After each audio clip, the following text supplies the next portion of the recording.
What's up, YouTube? Welcome back to Habitually Handy. Today we're talking about grease guns.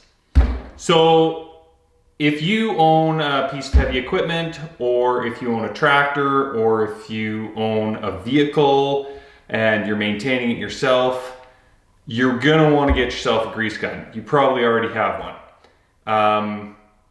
And if you've ever used a grease gun, you've no doubt fought with the procedure of loading it with grease when it runs out.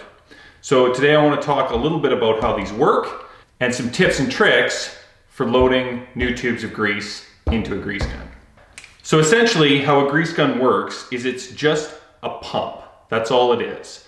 So you can see this portion right here is a plunger, and it just pushes grease out this tube.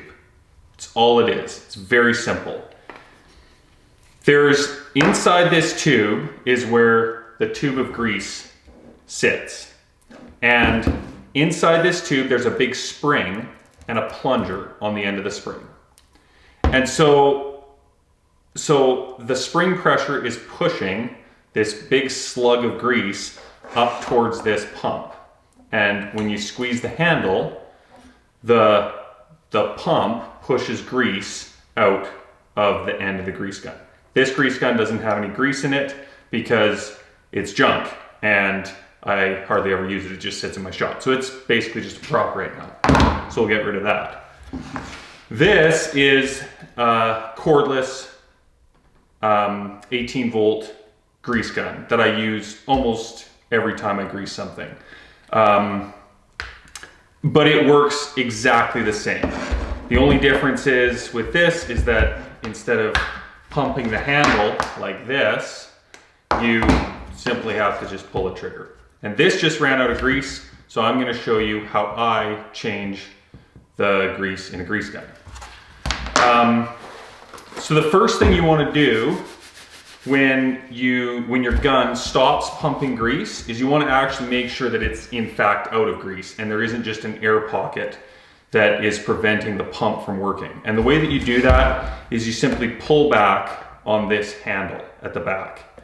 And if it comes out a ways, then you know that there's still grease in there, because basically this handle is just a rod that runs in and engages with the plunger at the top.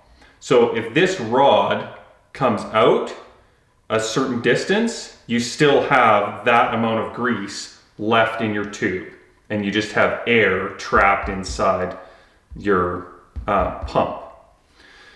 But in this case, we have no grease in the grease gun. So the first thing you're going to want to do is you're going to want to pull this out. You pull this plunger back. It's quite difficult. You pull it back, and there's a little notch that you put into a keyway on the bottom of this barrel. So once you've pulled this out, what you've done is you've compressed the spring that's holding that plunger and pulled it down out of the tube of grease. And then you can go ahead and unscrew your barrel. Now, word of caution on this. This is holding back a big spring. So you want to kind of treat this like a loaded gun, because if this pops out of the keyway, it'll shoot the tube of grease that's in there out. So then what you do is you reach in and you pull out your old tube of grease. Now you can see that it's empty because you can see right through it there. So this just gets thrown away. So then what most people will do is they'll pop the top of this new grease tube off, they'll put it in here, they'll load it back in the gun, and they'll try to start pumping. And that's the mistake that most people make. So if you look at this end of the tube of grease, it's just, there's a bunch of grease in this tube. If you look at this end, there's like a little pop top that you pull off, and that's the end that sits towards the pump. The issue with this is that there's a whole bunch of air at the top of this tube. And the grease guns come with a little relief port at the top of the tube. This one you unscrew. On this kind, you actually push the plunger down. And what grease gun manufacturers tell you to do is to screw this, to put the tube of grease in the tube, screw it in to the pump, and then to engage this, there's a function on this where you can engage this lock into the plunger, and you're supposed to push on this rod to push the air out of the relief port. And what I have found is that that does not work very successfully. It's a bit of a pain and you end up messing around with it a lot.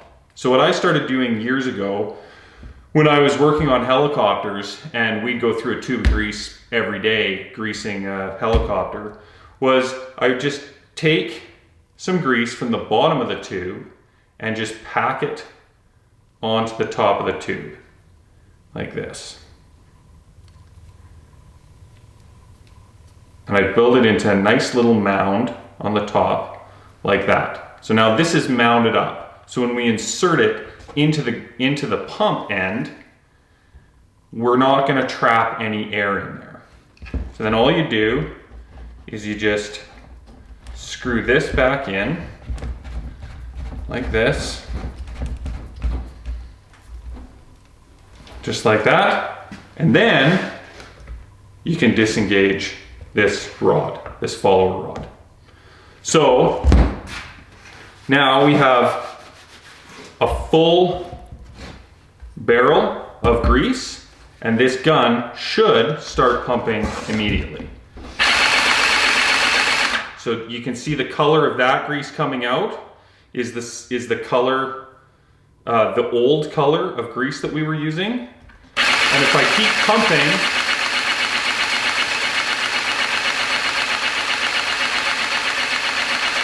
it'll start turning red. So now it's starting to turn red, which is the color of the new grease. Normally I wouldn't do that, but I just wanted to demonstrate that I changed this tube and immediately started pumping grease. I didn't have to mess around with bleeding the gun or pushing new grease up into the pump head or any of that. It just started working right off the bat. So that's the way that I have found is most successful for changing the grease in a grease gun. It's a little messier, you get grease all over yourself, but generally my grease guns are always covered in grease anyway. So I keep a little bit of the citrus cleaner in my truck. I've got a little bottle of it with pumice in it, and it works good to clean your hands.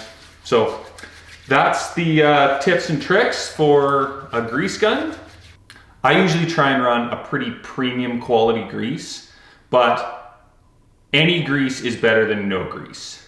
So when your machine, whatever you're running, whether it's a tractor or an excavator or a bobcat or whatever, even your car where ball joints and stuff are moving, essentially what the grease is doing is it's creating a barrier between metal wearing on metal. And so you want to keep those areas topped up with grease. On an excavator or a skid steer, I will generally try and grease at least once a day. So if I'm gonna run a machine for 8 hours, I'll usually stop at some point during the day and grease the machine, or do it first thing in the morning or last thing in the day so it's ready for the next time I use it. So those are my tips and tricks for a grease gun. It's really simple, but that little trick can save you a lot of time and a lot of aggravation. So hope you enjoyed the video.